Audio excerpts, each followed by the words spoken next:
Some conversations don't raise their voice. They raise something inside you, a tightening, a small collapse, a quiet sense that the other person suddenly occupies more space, and you occupy less. It happens fast. One comment, one shift in tone, one subtle challenge to your worth, and without meaning to, you start defending yourself, explaining yourself, or trying to prove something you don't actually need to prove.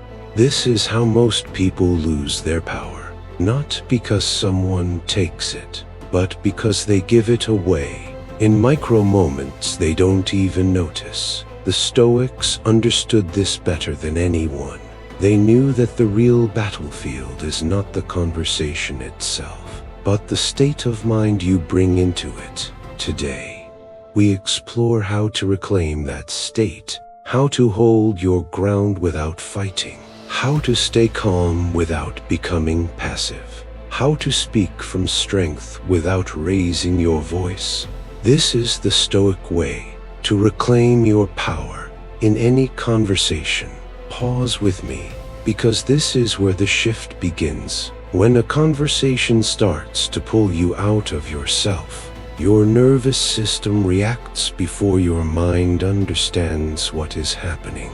Your shoulders tense, your breath shortens, your thoughts speed up. Your attention narrows to the other person's tone, their expression, their reaction. You stop being present. You start being defensive. Marcus Aurelius wrote about this pattern in his own way. He said that the mind becomes stronger the moment it chooses not to be carried away by impressions, and conversations are full of impressions. The raised eyebrow, the impatient sigh, the long pause before they reply. Your first task as a Stoic is simple. Return to yourself. Come back into your body. Anchor your breath. Let the storm stay outside you, not inside you. This alone changes the entire dynamic, because people feel it. They feel when you are centered. They feel when your presence is steady. They feel when you are not reacting to their emotional waves. From this place, you begin the second step. Define the conversation inside your mind before the other person defines it for you. Most people enter a difficult conversation with silent fears. What if they don't respect me? What if they get upset? What if I look weak? What if I disappoint them? What if they are right? These silent fears shape your tone long before you speak a single word. The Stoic does the opposite. They set an internal intention and let that intention shape their presence. I will stay calm. I will speak clearly. I will not rush. I will not justify unnecessarily. I will not abandon myself to please someone else. I will not compete for power, because my power comes from my clarity, not their approval. Now the conversation changes again, because you are not showing up to win. You are showing up to stay aligned. There is a story about a man named David. He had a habit of shrinking in conversations with his boss. The boss had a sharp tone, liked to interrupt, and often made David feel like he was always one step behind.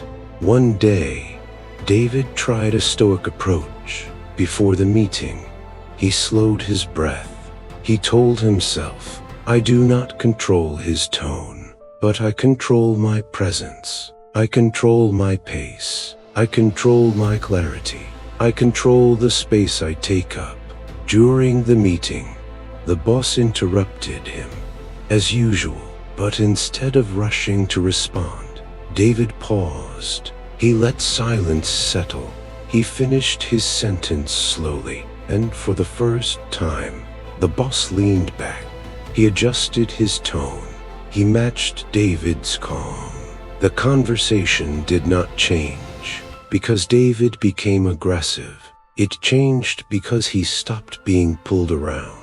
This is the third Stoic principle. Lead with your pace, not theirs. When someone pushes, they expect you to speed up. When someone challenges, they expect you to defend. When someone criticizes, they expect you to shrink. The moment you refuse to play the game, you shift the entire rhythm of the exchange.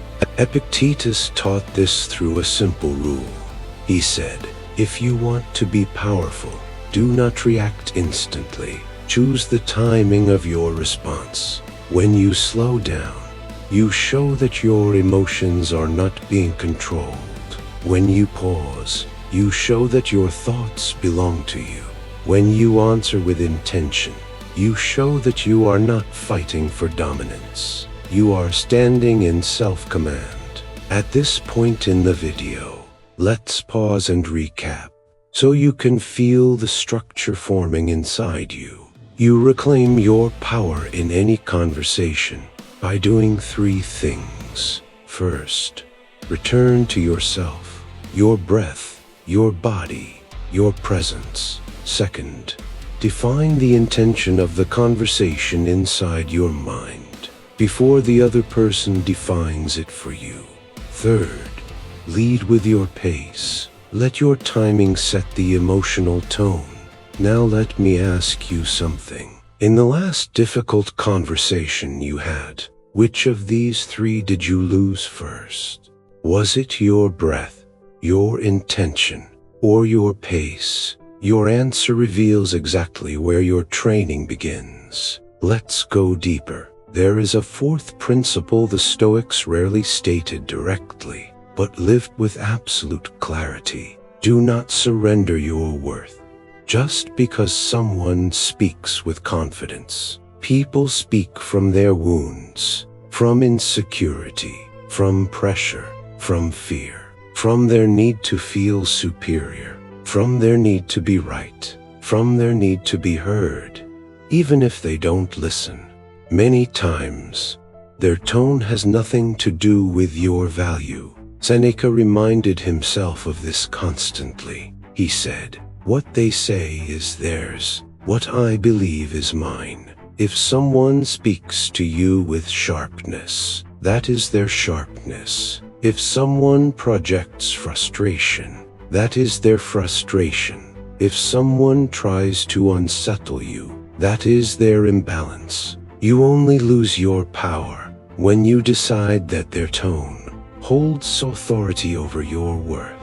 Once you see this clearly, a new confidence emerges. Not loud confidence, not performative confidence, a quiet, grounded, mature confidence that does not need to prove anything. And with that confidence comes the fifth principle. Speak from clarity, not from reaction. This does not mean you stay silent. Stoicism is not passive, it is precise. When something needs to be addressed, you speak. But you speak after you have returned to yourself, after you have remembered your worth, after you have slowed the pace, after you have chosen intention. And then your words carry weight, because they are not emotional echoes. They are deliberate choices. A sentence spoken from clarity often dissolves tension faster than a paragraph spoken from fear. Let me share another story. A woman named Claire often felt overpowered during family gatherings. Her older brother liked to tease her, challenge her, push her into defending herself. One evening, when he made a sharp remark, Claire did something different. She did not defend. She did not explain. She simply paused and said slowly, "I hear you, but that is not how I see myself, and I won't take that story on." Her brother frowns. He had no script for this version of her, because she wasn't reacting, she was reclaiming. This is the essence of Stoic communication. Not winning, not pleasing, not avoiding, reclaiming, holding your inner space so you don't abandon yourself. in the presence of another person. As we move toward the close of today's lesson, I want you to remember something deeply. Calm is not a soft trait. It is strength under discipline.